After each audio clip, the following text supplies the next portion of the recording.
Bonjour à tous, bienvenue sur notre podcast Vis-à-vis, le podcast du ministère de l'Intérieur. Alors vous nous connaissez maintenant, c'est un podcast qui rassemble des personnes de tous horizons, déjà des personnes qui travaillent au ministère de l'Intérieur, mais pas que, des experts, des personnalités, des citoyens aussi qui bénéficient à un moment donné de notre travail au ministère de l'Intérieur, notamment notre travail de protection, notre travail d'enquête aussi. Et aujourd'hui, une fois n'est pas coutume, nous allons parler des œuvres d'art. Et oui, nous allons parler des tableaux d'artistes, des peintures de maîtres, des statues, des sculptures, des chefs-d'œuvre, des tapisseries, des gravures, des photographies. Bref, j'ai avec moi deux experts des œuvres d'art. Alors, pourquoi le ministère de l'Intérieur s'intéresse aux œuvres d'art ? Parce qu'on les protège. On va le voir, on a des services spécialisés qui travaillent sur les enquêtes, sur les vols, parfois, de ces œuvres d'art. Et on travaille pour ce faire avec un certain nombre d'experts qui connaissent encore mieux que nous chacune de ces périodes, qui connaissent sur le bout des doigts l'histoire de l'art. C'est l'objet de ce podcast aujourd'hui, Vis-à-vis, le podcast du ministère de l'Intérieur.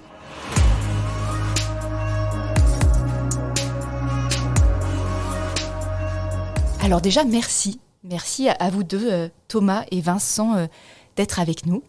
Peut-être on va commencer par vous, Vincent. Qui êtes-vous et que faites-vous dans votre vie et pourquoi vous vous êtes tourné à un moment donné vers cette question de l'art ?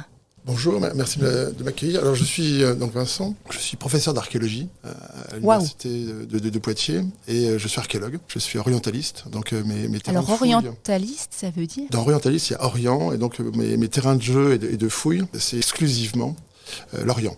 Donc les territoires comme la Syrie, l'Irak, la Palestine, Israël, la Jordanie, que des pays qui ont un passé absolument vertigineux.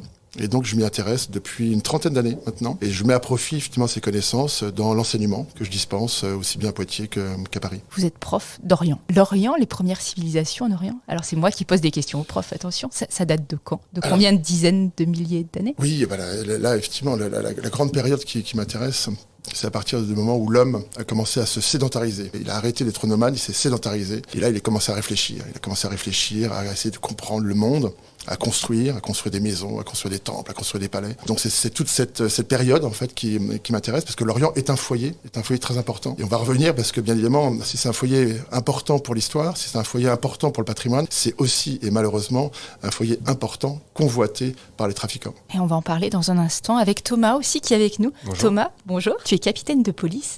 On dit souvent que dans la police, on est policier de père en fils, de mère en fille, etc. Est-ce que toi, Thomas, tu es d'une famille de policiers ? Ouh là là, pas du tout. Ah d'accord, comme moi d'ailleurs. Ouais, non. Alors justement, c'est peut-être une des raisons pour lesquelles je suis à l'OCBC depuis une dizaine d'années. Alors l'OCBC ? L'Office central de lutte contre le trafic des biens culturels. Je suis plutôt issu du monde de la culture, avec un papa qui était scientifique au laboratoire du musée du Louvre, et une maman qui était secrétaire de direction dans un théâtre. Donc, D'accord. quand j'ai dit que je voulais rentrer dans la police, même au niveau de mes grands-parents et autres, il y a tout le monde qui a fait un bond. Qu'est-ce qui se passe ? Et en fait, mon envie de rentrer dans la police, en fait, elle tient au fait que j'avais besoin de servir, en fait, de me rendre utile pour la société. Voilà. Et pour moi, c'était un métier qui me le permettait.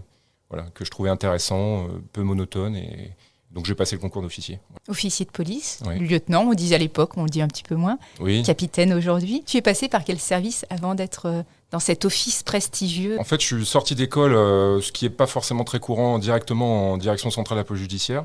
Donc c'est possible. Des fois, on Oui. a les jeunes qui nous disent « Est-ce que c'est possible de commencer par de l'enquête en PJ » ? C'est possible, tu en es la preuve vivante. Ouais, c'est tout à fait possible. C'est pas forcément C'est un peu rare, quand même. le chemin le plus fréquent, parce qu'il y a souvent un passage par le commissariat en sortie d'école, mais pas que. Voilà. Donc, je suis sorti à l'OCLCIC, donc c'est l'office central qui lutte contre la cybercriminalité, pour faire simple. À l'époque, j'étais adjoint de chef de groupe et j'ai appris le métier d'enquêteur avec mes collègues de groupe, avec un chef de groupe. J'aime bien les technologies en fait. Donc ça a été. Je suis sorti dans ce domaine parce que je me suis dit ça va être très intéressant, très enrichissant.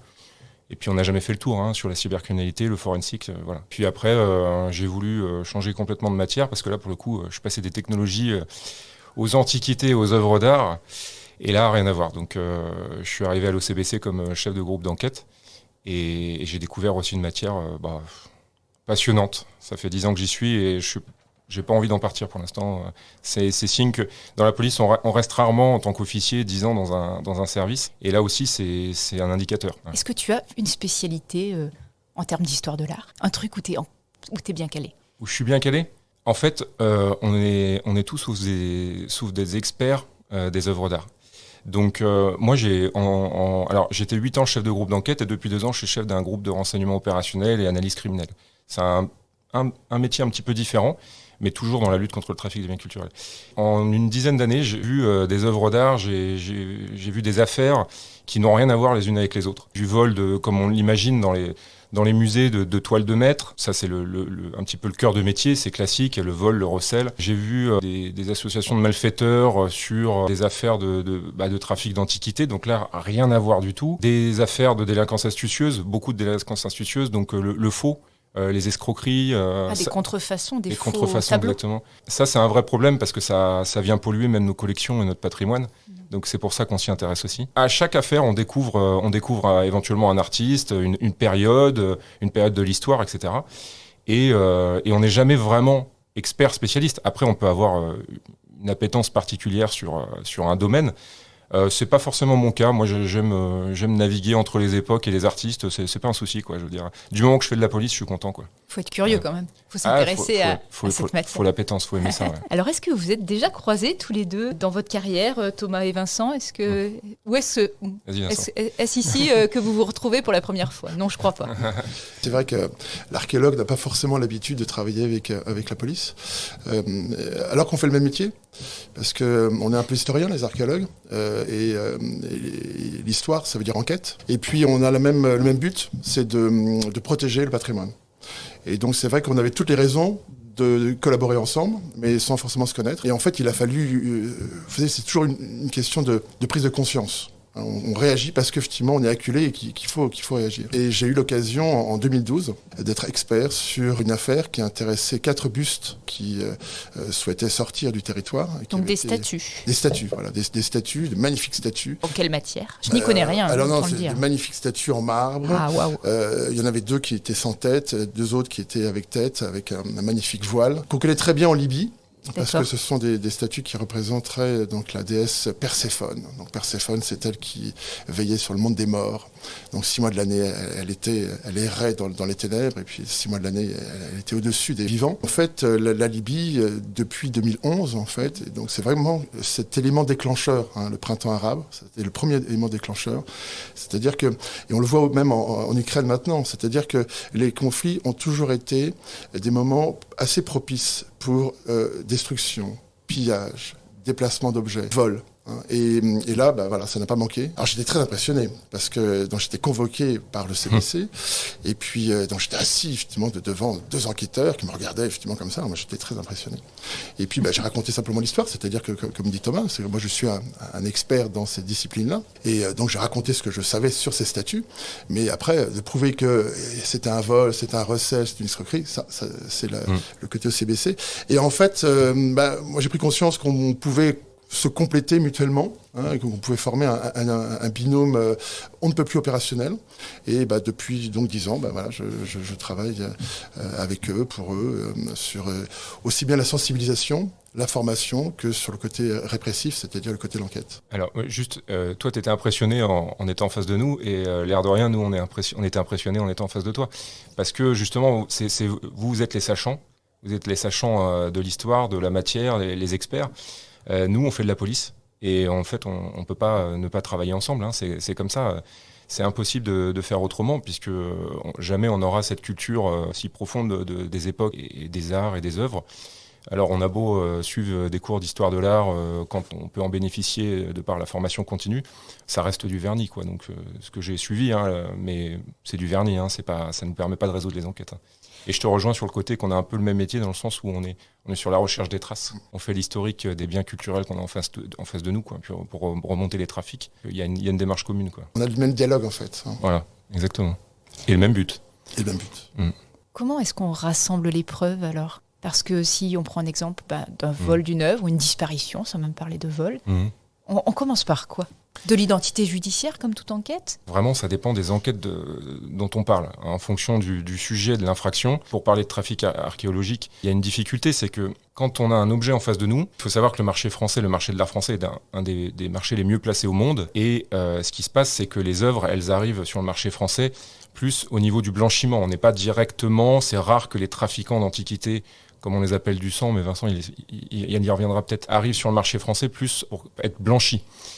Donc l'enquête, comment elle démarre? Elle démarre justement sur l'identification d'une œuvre, c'est-à-dire, je me souviens en 2015 où on a démarré sur un buste cyrénaïque aussi de Déméter. C'est grâce à Vincent et ses collègues qu'on a pu identifier que cette œuvre était problématique au départ. Parce que nous, on voit un buste, on voit pas de problème. Donc à partir du moment où on est éveillé sur cette problématique, comme quoi ce buste ne devrait pas forcément être sur le marché de l'art au vu de ses caractéristiques et ses spécificités, nous, on démarre l'enquête. Donc là, c'est une enquête qui démarre un peu dans le milieu ouvert. On n'est pas sur du trafic de stupes. On n'a pas. C'est un travail de veille, on peut dire, de s'intéresser. Voilà. Qu'est-ce qui est vendu en salle des ventes, dans les catalogues. Exactement. Voilà, vous allez chercher ce qui est public. Exactement. Ce travail de veille, on le fait. Les sachants comme Vincent le font aussi. Et donc, sur cette mise en vente, qu'est-ce qu'on fait? On va récupérer les circonstances, le contexte, la traçabilité, c'est le plus important. Il faut le prouver. Voilà. Il faut voir dans quelles circonstances ce buste est mis en vente. Voilà. Et si les éléments qu'on collecte ne sont pas satisfaisants, qu'il y a des incohérences sur l'expertise, sur la traçabilité, sur l'historique, sur la provenance, là on continue. Le faisceau d'indices s'étoffe et on continue. Et petit à petit, souvent, on donne raison aux personnes qui nous ont aidés à détecter un bien culturel en vente qui peut poser problème. Ouais. Parce que c'est vrai que c'est très compliqué. Il y a les outils classiques, le vol, le recel, l'escroquerie, donc là, il n'y a pas de souci. Mais en fait, en ce moment, on voit vraiment que le patrimoine est pris pour cible, pour toutes sortes de choses. Et ça va de la petite délinquance jusqu'au terrorisme. Donc c'est vraiment très polymorphe. Et la grande difficulté, c'est pas tellement de prouver le vol, même si les trafiquants sont très, très au fait pour maquiller, pour modifier l'aspect de l'objet volé, mais c'est le pillage en fait. Donc ce sont des objets qui ne sont pas référencés et qui arrivent effectivement en France, soit à destination de la France, soit en transit par la France, et qu'on ne peut pas reconnaître. Parce que ce sont des objets qui ont été issus de fouilles clandestines, sur lesquelles on va raconter une nouvelle histoire. Et on part du principe que la possession de bonne foi, on présume toujours la bonne foi, on présume aussi qu'en matière de meubles, possession vaut titre, et ces trafiquants vont jouer aussi sur la crédulité. Et donc on va retrouver des objets qui ont une origine illicite, et qui sont issus de ces fouilles clandestines, qui parfois, comme disait Thomas, financent du terrorisme, et c'est pour ça qu'on parle véritablement d'antiquité du sang. Et ça, c'est la deuxième prise de conscience, en fait. La seconde prise de conscience, c'est 2014-2015. C'est à partir du moment où on s'est dit, mais en fait, Daesh détruit le patrimoine, mais aussi, et au même moment, fouille, perçoit effectivement donc une redevance des fouilles qui l'autorisent et finance une partie de ces actes terroristes par le trafic des biens culturels. Et là, la France et la communauté internationale a réagi. Et les grandes avancées, les grandes résolutions des Nations Unies, les grandes lois même françaises, on a quand même deux grandes lois, celle du 7 juin 2016 et celle de juillet 2016, qui associent véritablement le trafic des biens culturels au blanchiment, le trafic des biens culturels à tout un réseau en fait qu'il s'agit de démanteler. Une des difficultés, j'imagine, c'est on n'a pas de gros fichiers avec tout référencé. Il y a plein d'œuvres qui existent dont on n'a pas forcément connaissance ou qui ne sont pas répertoriés peut-être. Oui, c'est la grande différence entre le vol. Là, oui, un vol, c'est-à-dire c'est un objet qui a été soustrait d'une collection publique ou privée. Un objet pillé, par essence, il n'y a pas de liste. Et c'est là où justement, en fait, les sachants peuvent effectuer cette veille documentaire en disant, voilà, c'est un objet douteux. Pourquoi ? Parce qu'il est égyptien, il est irakien, il est syrien, il est issu de zones de conflit. Ou et le patrimoine, puisqu'il y a cette prise de conscience que n'importe quel objet a une valeur financière. Et l'immédiateté, Internet, les détecteurs de métaux, tout ça ont accéléré en fait le phénomène de trafic. Et donc on peut voir justement sur Internet une explosion. Souvent on disait mais est-ce qu'on peut chiffrer justement ce trafic illicite de biens culturels ? C'est très difficile. On parle de centaines de millions, on parle de quelques milliards. Nous ce qu'on sait, c'est qu'il y a des trous comme jamais sur les sites archéologiques des pays sources, qu'on soit en Égypte, qu'on soit en Libye, au Yémen, en Irak. Donc ce sont des trous de pilleurs. On a aussi de plus en plus de saisies sur le sol européen.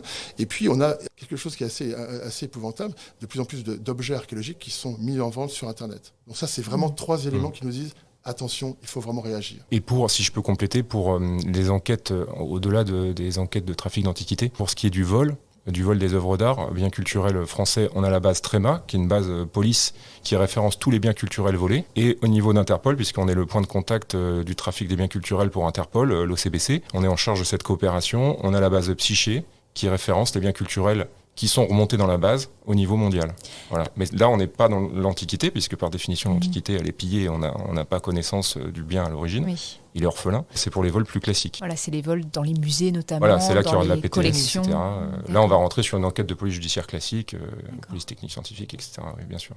Ce que je comprends, vous écoutant tous les deux, Vincent et Thomas, c'est que tout ceci est très international en fait. Parce que ce marché de l'art finalement est international et dématérialisé aussi grâce à Internet. C'est un marché global, c'est un marché vraiment planétaire qui met en relation un pays source, donc des trafiquants, des pilleurs, et puis des pays qui, eux, vont acheter et d'autres pays par lesquels, justement, vont transiter ces biens. Donc c'est vraiment planétaire. Et c'est pour ça qu'il y a une nécessaire prise de conscience, en fait, de la nécessité de coopérer. Coopérer interservices. C'est vrai que, encore une fois, l'archéologue, il n'a pas forcément l'habitude de travailler avec des enquêteurs. Mais là, parce que, justement, on a ces mêmes volontés de protéger, et puis, la protection, c'est bien, mais aussi la répression. C'est vrai que je ne fouille qu'en Orient, donc depuis 30 ans. Et c'est vrai que le pillage a toujours été un peu mon quotidien, c'est-à-dire qu'en fait, je fouille le matin, et puis donc l'après-midi, je fais du post-fouille, et quand je reviens le lendemain matin, tiens, c'est bizarre, il y a une pierre qui a bougé, tiens, il y a un trou. Donc ça veut dire que le site a été visité. Ce dont je m'aperçois maintenant, c'est que d'un petit trou sur mon site archéologique, on est passé véritablement à une sorte d'industrialisation. Parce que les gens ont conscience que n'importe quel objet a une valeur. Et qu'on peut facilement se transformer en un parfait pilleur. Parce que sur Internet, on peut trouver tout. D'où la veille qu'on opère aussi sur Internet, avec des moyens humains actuellement, mais on est aussi sur des réflexions, enfin c'est plus que des réflexions, des projets technologiques d'intelligence artificielle pour pouvoir un petit peu scanner le web pour être plus efficace. Puisque aujourd'hui, la chance qu'on a avec les ventes publiques, les ventes aux enchères publiques, la chance qu'on a, c'est que ces objets, ils passent sur Internet à un moment donné. Donc là, on peut intervenir au moment du blanchiment, du recel, si on a échoué sur l'enquête de vol. Donc, et oui, donc pour revenir à votre question, oui, c'est éminemment international et on ne peut pas ne pas travailler avec la coopération policière et judiciaire, c'est impossible. Bien sûr, il y a des enquêtes franco-françaises, comme partout, ça dépend des faits. Mais la coopération internationale est primordiale. Alors dans votre réseau de sachants qui, je l'imagine, est très important finalement, quels sont les principaux métiers archéologues, chercheurs ? Est-ce qu'on a des liens avec les patrons de musées aussi, peut-être avec les commissaires-priseurs, je ne sais pas ? Oui, alors on a des liens, on a un réseau d'experts dont fait partie Vincent. Et encore une fois, il y a l'archéologie, mais il y a tout le reste aussi. Donc quand on travaille sur un Picasso, il y a le comité Picasso pour savoir si une œuvre est authentique, si elle est référencée, si elle a été volée, etc. Donc il y a les réseaux d'experts, les comités d'artistes, les ayants droit, les sachants et bien sûr les institutionnels, dont fait partie encore une fois Vincent. Mais on a des liens directement avec les directeurs de musées, les collections, parce qu'il y a aussi des collections des fois qui disparaissent après avoir été déposées ou prêtées. Enfin voilà. Donc c'est ce qu'on appelle les récollements. Donc oui, on est en relation avec tous ces institutionnels au quotidien. Est-ce qu'on conseille un musée qui fait une exposition temporaire sur sa sécurité ou c'est des entreprises privées peut-être qui le font ? Non, c'est une bonne question parce qu'en fait, on est entre deux. Nous, on fait de la sécurité, on fait de la répression. Mais en fait, on a des officiers de police qui sont détachés au ministère de la Culture, qu'on appelle des officiers de sûreté, enfin la mission sûreté du ministère de la Culture, qui sont chargés de la sûreté dans les musées, dans les églises et de l'archéologie. Donc essentiellement, on a trois officiers de sûreté, 2 sont policiers. Là, on est plus dans le préventif, en amont. Alors nous, on y participe aussi finalement. On est en plus judiciaire, on devrait faire que du répressif, mais évidemment qu'on ne fait pas que du répressif. On fait de la formation, on fait de la sensibilisation, et il arrive des fois qu'on ait à échanger avec... J'étais encore hier au ministère de la Culture pour échanger avec ces personnes. Et d'ailleurs, on en profite et on les salue bien. Voilà. Est-ce que toi, Thomas, dans ces nombreuses années que tu as passées dans cet office de police judiciaire, il y a une affaire qui t'a le plus marqué ou que tu voudrais partager avec nous, soit parce qu'elle était très complexe, soit parce que tu as appris beaucoup, soit parce que peut-être tu as retrouvé l'œuvre d'art en question, ou tu l'as restituée peut-être aux ayants droit, comme tu le disais tout à l'heure. Oui, il y a plusieurs... c'est vrai qu'il y en a 2-3 qui me viennent en tête vraiment, qui m'ont marqué, mais disons que certaines affaires sont marquantes par la complexité. Je veux dire, quand on réussit à aller au bout de l'enquête avec les techniques qu'on met en place, des fois qui sont des techniques spéciales, et qu'on aboutit. C'est-à-dire que l'aboutissement d'une enquête réussie, c'est 2 choses, c'est l'identification des auteurs et l'interpellation des auteurs, et c'est évidemment la récupération de l'œuvre. Donc là, quand on en est là, on est très satisfait. Alors sur les enquêtes, j'en ai plusieurs en tête, mais quand on restitue une toile de maître à un musée, on est fiers, quoi, en arrêtant le réseau. Je pense à la toile attribuée à Rembrandt, auteur de 2015-2016. Pour la petite histoire, on travaille en collaboration avec la PJ Nice, la BRI.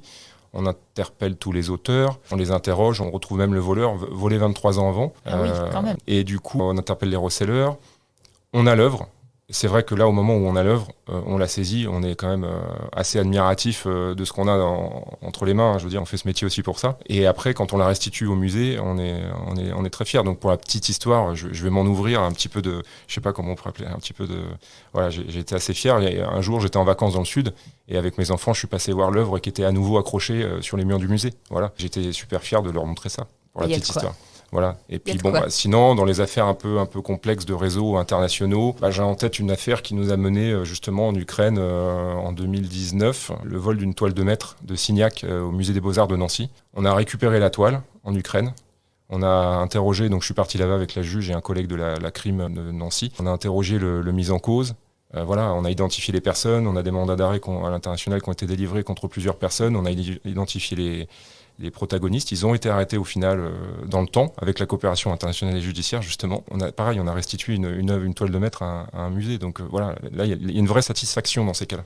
Alors Vincent, tout à l'heure, tu disais, les œuvres souvent sont maquillées, et les faussaires sont très intelligents pour maquiller les œuvres. Est-ce que c'est souvent qu'une peinture ou dans ton domaine, des statues anciennes sont transformées ainsi et comment on fait pour comprendre quelle était sa forme d'origine finalement? Ce qui est assez déstabilisant, c'est que c'est souvent par chance ou par hasard en fait qu'on découvre ça. En grattant un peu la toile pour voir qu'il y a une couche par-dessus? La toile, c'est-à-dire Internet? Ah non, je pensais à une autre toile.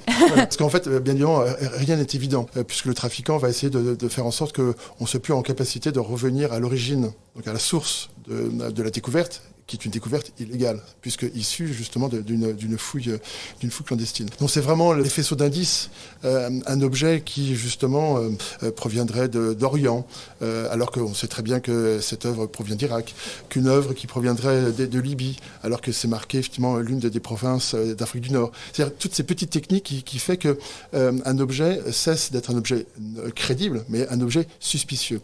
Et en fait, on va essayer de suivre cet objet, ce qui est très long en fait. C'est pour ça que il faut être surtout sacrément calé. Ah, il faut être calé. C'est pour ça que je pense qu'il y a un vrai binôme à avoir. C'est-à-dire que nous, on a la connaissance des objets, et encore, je pense qu'il faudrait mettre davantage d'étudiants derrière chaque catégorie. On lance un petit appel. Ah mais, vous savez, enfin, moi je fais beaucoup dans la dissémination, dans la sensibilisation, et dès que j'ai un étudiant qui me dit « Professeur, j'aimerais beaucoup avoir un sujet sur la lutte contre le trafic d'immages culturelles », la première chose que je fais, hop, j'appelle le CBC et je leur dis « De quoi avez-vous besoin ?» Parce que c'est ça en fait, mettre un étudiant en master, en thèse, derrière une catégorie d'objets, qui lui sera en capacité de suivre l'objet. Parce qu'un chercheur travaille sur un corpus. Et donc ce corpus, si l'objet change de dimension, change d'histoire, change de pédigré, là, il devient effectivement suspect. Et on a une affaire, effectivement, où là, un objet qui a été volé, en papier, mais volé, qui a fait plusieurs fois le tour de la Terre en 5 ans, et à chaque fois, qui changeait de dimension, qui changeait d'histoire. Et là, c'est ce qu'on appelle le recel, enfin, c'est ce que Thomas appelle le recel en cascade. Et là, effectivement, voilà, l'objet, on peut espérer que l'objet soit saisi. L'idée, c'est vraiment de travailler de l'identification des objets jusqu'à la judiciarisation des affaires, en passant justement par le temps de l'enquête. Mon but, comme Thomas, c'est que ces objets qui ont été soustraits d'une façon illégale, de ces pays qui sont vraiment multimillénaires, d'une richesse incroyable, puissent être restitués à ces pays. Ça, c'est le but ultime. Les affaires de bustes, les affaires de... Alors moi, c'est plutôt l'archéologie orientale. Donc, dès qu'on peut restituer, c'est gratifiant. C'est gratifiant, c'est une victoire. Voilà. Et puis aussi, c'est une fierté dans le regard des autres. Voilà, ils sont fiers de pouvoir cesser d'être pillés, d'être spoliés, et qu'enfin, ils puissent se réapproprier le patrimoine. Donc on lance un petit appel à tous les étudiants qui nous écoutent, peut-être de s'orienter vers ces carrières ou de prêter main forte ponctuellement à la police pour gratter, pour travailler peu plus de manière approfondie sur certains types d'œuvres d'art. En fait, il peut y avoir des étudiants qui vont travailler sur des thématiques vraiment spécialisées sur la lutte contre le trafic de biens culturels. Ça peut être, je sais pas, les ports francs ou les pics de transit.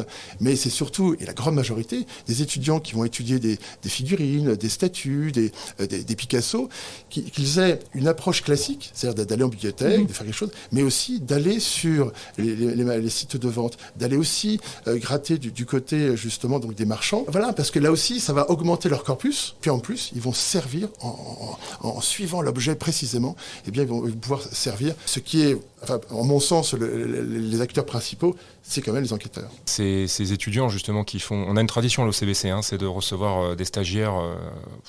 J'en ai toujours connu à l'OCBC quasiment toute l'année. Donc des stages de 2 mois en général.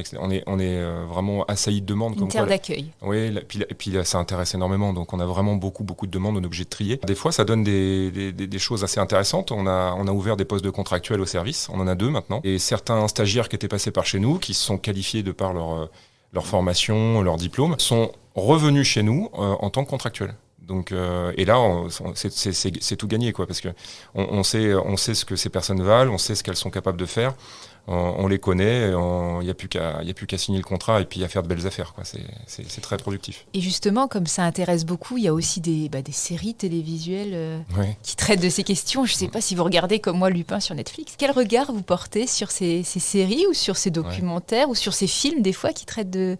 Est-ce que c'est fidèle à la réalité? Est-ce que vous y voyez un intérêt? C'est toujours un petit peu difficile pour un policier. Enfin, peut-être que tu réfléchis comme moi, j'en sais rien, mais il y a beaucoup de policiers qui ont du mal des fois à regarder les films policiers parce que... qui critiquent. Moi je suis tout le temps en train de critiquer et puis ma femme me met un coup de coude et me dit tu m'embêtes. En l'occurrence Lupin, je trouve ça très divertissant et je suis la série. Bon. Non mais sinon il y a la série L'Art du crime qui met en scène l'OCBC. Alors ça n'a rien à voir parce qu'ils sont sur des crimes de sang, mais c'est un binôme capitaine de police avec un expert en histoire de l'art. C'est pas mal, c'est romancé évidemment, ça n'a rien à voir avec ce qu'on fait. Mais ils ont imaginé une collaboration comme ça pour élucider des crimes de sang. Bon, voilà, c'est un petit peu... Et ça intéresse énormément de monde. Donc après, la question, c'est plus est-ce que ça intéresse énormément de monde plutôt que moi ou le policier en général. Mais oui, ça passionne pas mal. En fait, il faut être hyper créatif, hyper imaginatif. Il faut que les gens prennent conscience que derrière une antiquité peut se cacher une infraction. Et c'est à tous les niveaux. Moi, c'est plutôt au niveau des étudiants, mais aussi dans mon rôle un peu... touche à tout. Donc je peux effectivement essayer de créer des synergies, en fait, de mettre autour du même table archéologues, juristes, c'est ce que je fais à Poitiers chaque année, policiers, je vais même jusqu'à mettre douane administrative et douane judiciaire. Oui, on rentre vraiment dans le cas concret. La sensibilisation et la prise de conscience, elle est importante. Et on a réalisé, donc il n'y a pas si longtemps, une exposition au musée du Louvre. J'étais très content parce que là aussi, ça fait partie de mes petites réussites, d'avoir imposé, entre guillemets, une exposition pendant 9 mois sur la lutte contre le trafic des biens culturels et qui mettait en scène donc les fameux 4 bustes dont on parlait. Et l'idée, c'était d'exposer non pas des beaux objets, parce que dans un musée, c'est juste normal, mais j'ai obtenu du juge l'autorisation de les exposer avec les scellés. Et autant vous dire que là, les gens se disent ah oui, c'est inhabituel. C'est inhabituel. Puis ok, donc c'est comme une balafre en fait. Les gens, je pense, ont pris conscience que voilà, c'est beau, il faut les protéger. On en avait, et c'est vrai que la plupart des gens se disent on ne savait pas. Oui, on n'imagine pas. Quand on visite un beau musée, on prend du plaisir à regarder les œuvres, on imagine. L'idée, c'est ça, c'est qu'on ne puisse plus dire qu'on ne savait pas. Et ce que tu dis est très vrai sur le trafic de stupes et d'armes. Parce que pour parler de notre criminalité, on a du col blanc, on a de la délinquance astucieuse, on a des galeristes, des commissaires-priseurs. Je n'ai pas répondu à ta question tout à l'heure, mais oui, bien sûr, on est en relation avec le marché de l'art puisqu'on le contrôle aussi régulièrement en amont des affaires. Mais on a aussi des affaires très importantes, en général de crime-orgue et d'associations de malfaiteurs. On va être sur des criminels qui viennent du stup, qui viennent des armes, des équipes de fraqueurs qui sont là pour arracher dans un musée. Enfin voilà. Enfin, il faut bien se dire que nous, on a des clients, comme on dit, qui sont vraiment, on passe de la crime-orgue au col blanc. Donc c'est assez polymorphe, comme tu disais, quelque part, dans les infractions, mais aussi dans la personnalité des délinquants, des criminels.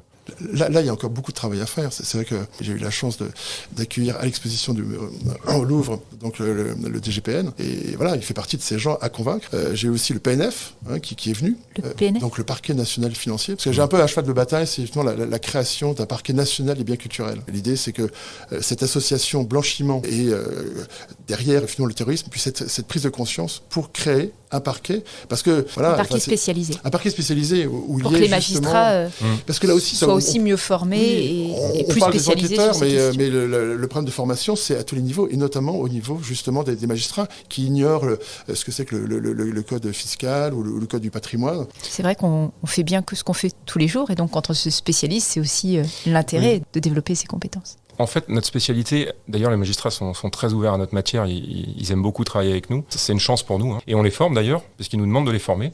Alors on les forme pas à ce que c'est une œuvre d'art, une expertise sur les œuvres d'art. On les forme à ce qui est surtout le marché de l'art, parce que le trafic de biens culturels, c'est de l'argent. On saisit plusieurs millions d'avoirs criminels chaque année. Il y a du blanchiment. L'œuvre d'art est des fois blanchie et des fois elle est vecteur de blanchiment. Donc là, je rejoins Vincent aussi. C'est extrêmement lucratif. Et là où il y a de l'argent, il y a de la criminalité, forcément. Eh bien, ce sera le mot de la fin.